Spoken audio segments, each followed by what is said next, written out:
Hello everyone, my name is Anthony Metzger, winemaker and sommelier. Today I have a really cool, fun interview with a winemaker named Alaks. Alaks has traveled the planet and made wine in New Zealand, Australia, Germany, Chile, and California. He is from California and he is joining me live via Skype to tell me about his experiences traveling the planet and making wine.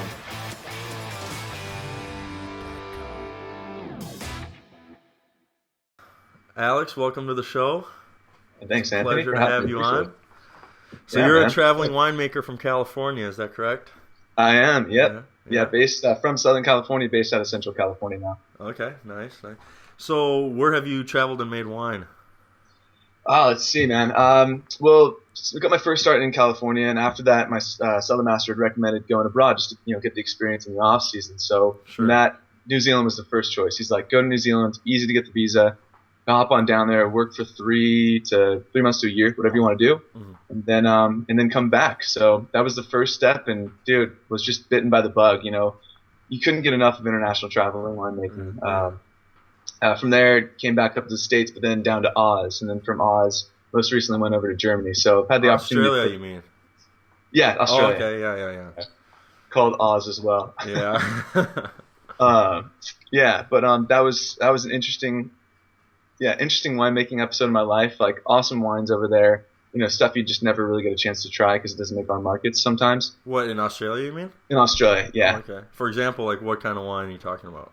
Oh man, they have some like just big reds in the Barossa Valley.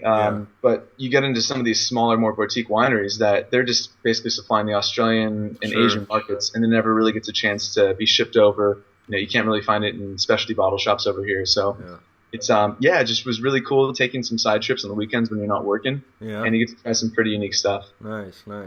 So you've been to New Zealand, Australia, and you've been to Germany. Yeah, that's correct. But you're from California, and you started making wine there. So that's what I was going to get to, is how do you become a traveling winemaker?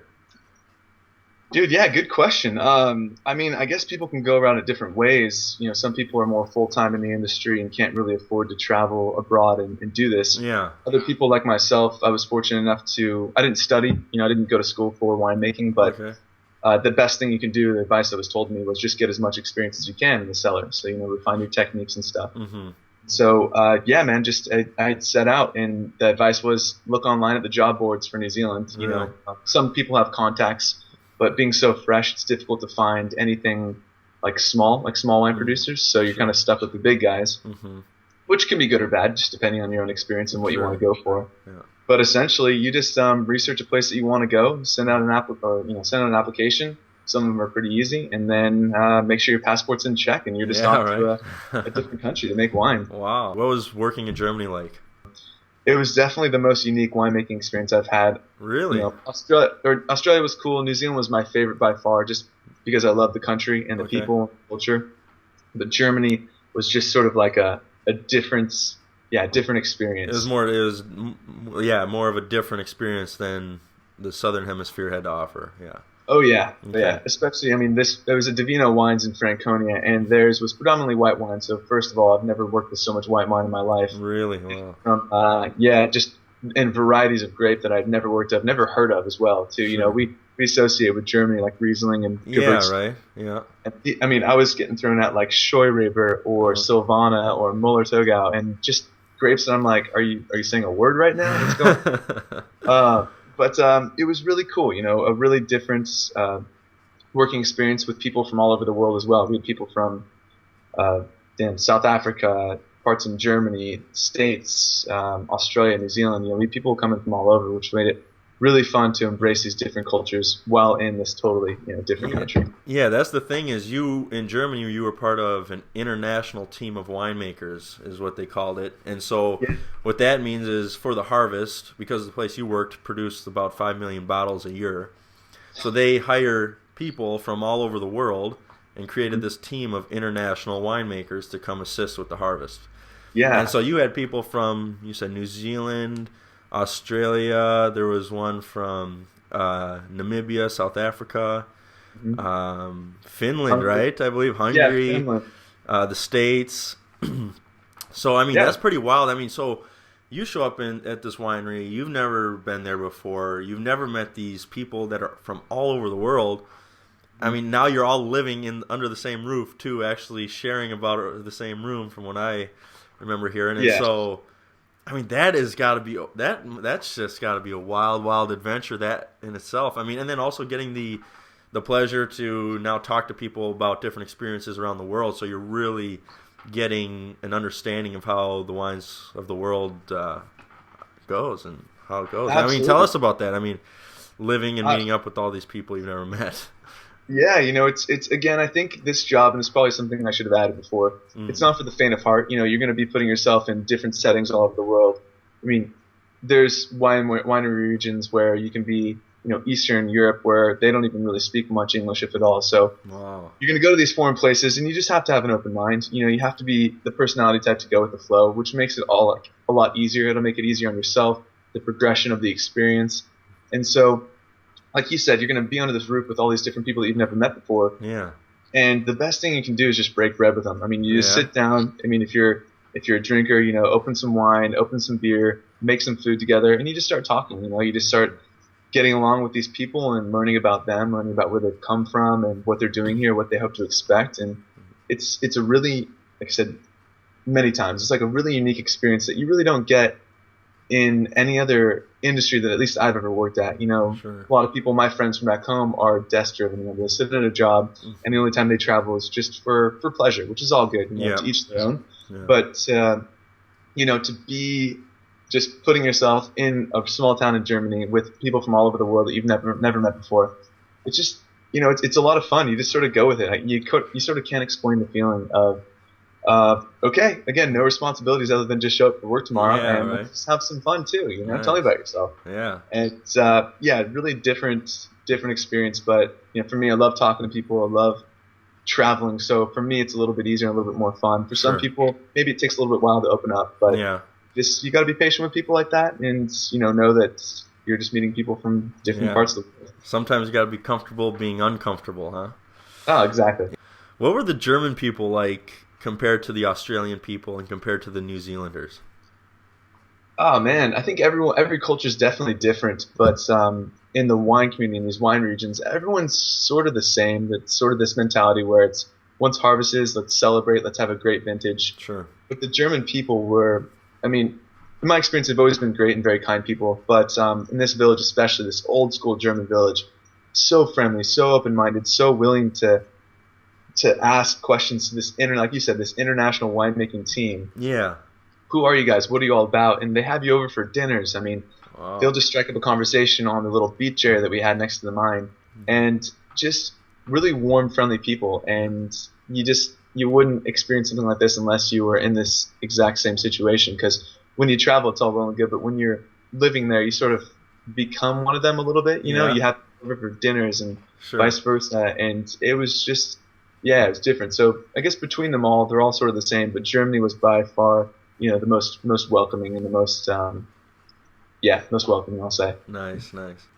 What is it about winemaking that you love most? Two parts. One is travel, like I've said, just having the opportunity to not only get paid to go to a place, but then also traveling and experiencing a part of the world. Sure. My number one thing I love. Mm-hmm. But at the same time, it's creating this product, and this is probably going to sound really cliche, but creating a product that people get to enjoy, all over the world. Yeah. It's just being a part of it's like the perfect balance of creative and scientific. With winemaking, you have decisions that, you have to make sure fermentation temperatures are like this, but at the same time, you can introduce oak, you can introduce blending, there's so many different ways, but at the end of the day, like I guess would be beer, making spirits, you just have this creative product that you get to that brings people together. Hopefully people aren't, doing it for the wrong reasons, like over drinking or alcoholism, but you want them to crack open a bottle of wine over dinner and just talk about anything, life. So that's probably my favorite part, is the traveling, but also making a really unique product. Nice. So out of the three places, why don't you share with us, a story, like something, the craziest story that happened to you, involving the winemaking or traveling for winemaking, or something funny, or just one of your good experiences. I'd have to say, though, that my favorite experience thus far has been Germany, actually. Within the first week, there were only about I want to say two of us, or two or three of us that were there early enough. Everyone else sort of came later. Okay. But those two or three of us got really close really quick. And as it happened, a bunch of the locals said, why don't you come over for dinner, and then let's just hang out and see what happens, see where the night goes. So, not having any clothes, I was sort of like, well, what else do I have to lose, But we rock up, the three of us, and have a great dinner, share some great wine, and then it's like, who wants to have a bonfire? Okay, bonfire, sure, why not? Where are we gonna do this?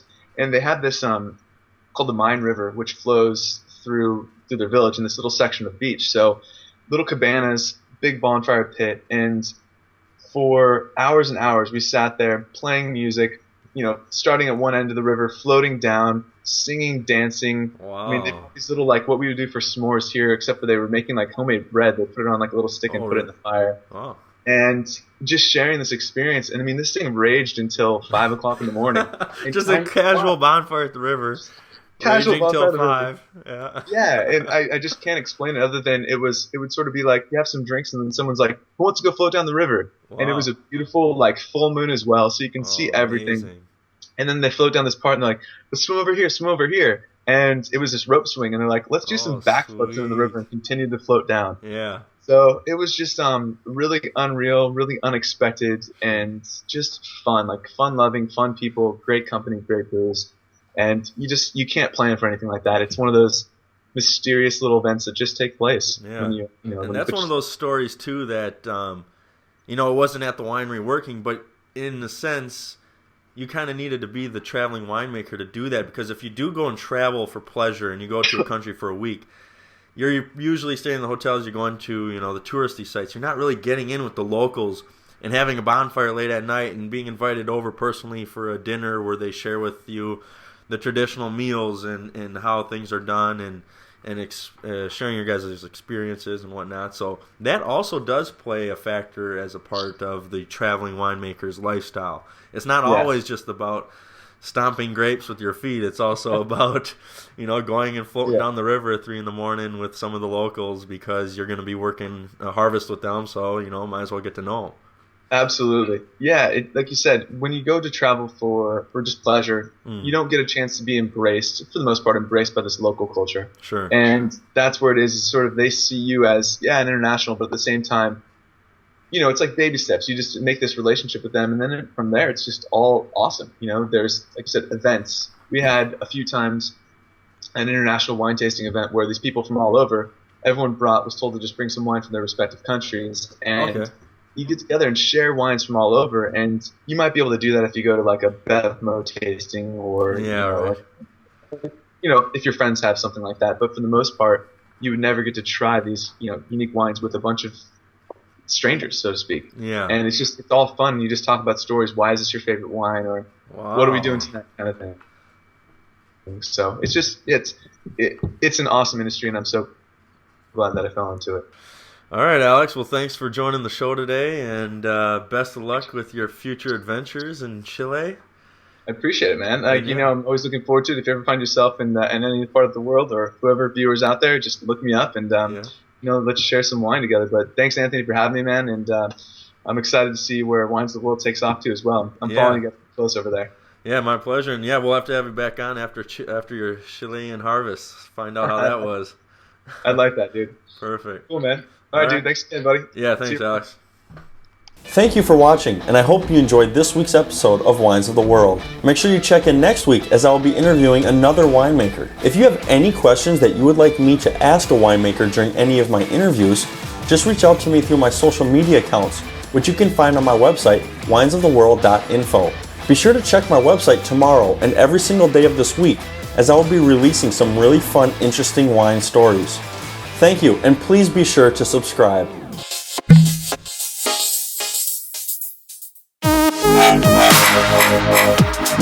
Wow.